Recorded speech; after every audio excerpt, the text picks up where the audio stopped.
Ito real talk. Ano ba talaga gusto ng isang matinong lalaki sa isang babae? Ano ba talaga yung hinahanap niyo sa isang babae? Haha, magandang usapan to. Boys, panoorin niyo to hanggang dulo. Pakinggan niyo to, panoorin niyo to kung tama lahat na sasabihin ko, okay? Okay. Akala kasi nung ibang mga babae, ang gusto lang ng lalaki sa isang babae, maganda, sexy, maputi, chinita.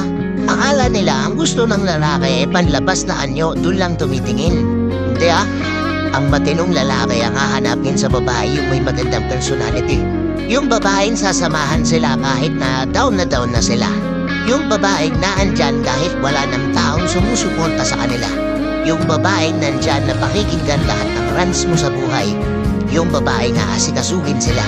Yung tipong pagod na sila galing trabaho tapos pag-uwi nila may pagkain na.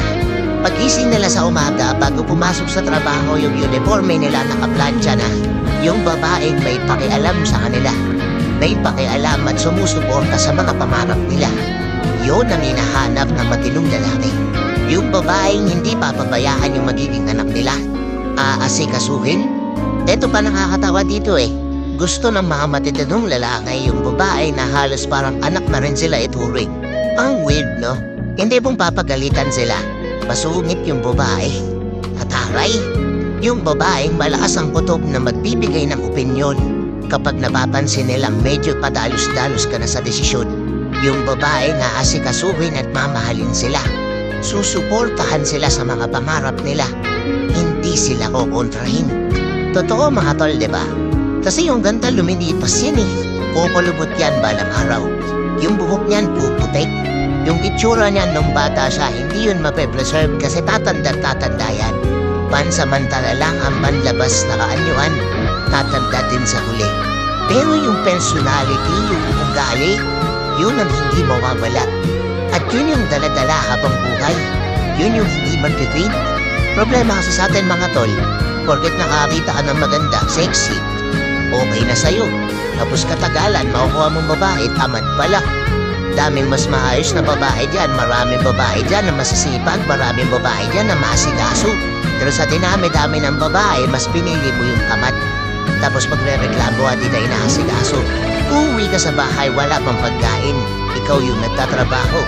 Ikaw pa magluluto.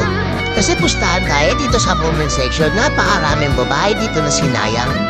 Napakaraming babae dito na binaliwala. Dahil napunta sila sa maling lalaki. Diba mga madam? Kapag yung lalaki bumabase pa rin sa itsura, wala na silang pakay kahit toxic yung ugali ng babae. Hindi pa matured mag-isip yan. Hindi pa future iniisip niya. Iniisip niyan pan-trophy lang kayo. Pansamantala. Mga tol, diba bonus na lang yung ganda. Importante pa rin para sa atin yung personalidad, diba? Kaya oo, piliin mo yung lalaking sasabihan kang maganda hindi lang sa panlabas mong itsura. Sasabihan ka din niyang maganda dahil maganda yung personalidad mo. Maayos yung pag-ugali mo. Mga tol, kapag nahanap na natin yung ganong klaseng babae na aasikasuhin tayo, white material, Brad, ingatan mo. Ibigay mo yung time, ibigay mo yung love, ibigay mo yung effort. Suklian mo lahat ng sakripisyo niya. Promise magkakadal kayo. Promise yung pinapangarap mong last na to. Magsisettle na ako. Matutupad yun. Nagets nyo? Yung mga matitinong lalaki dyan, tama ba? Ganto hinahanap nyo sa mga babae, di ba?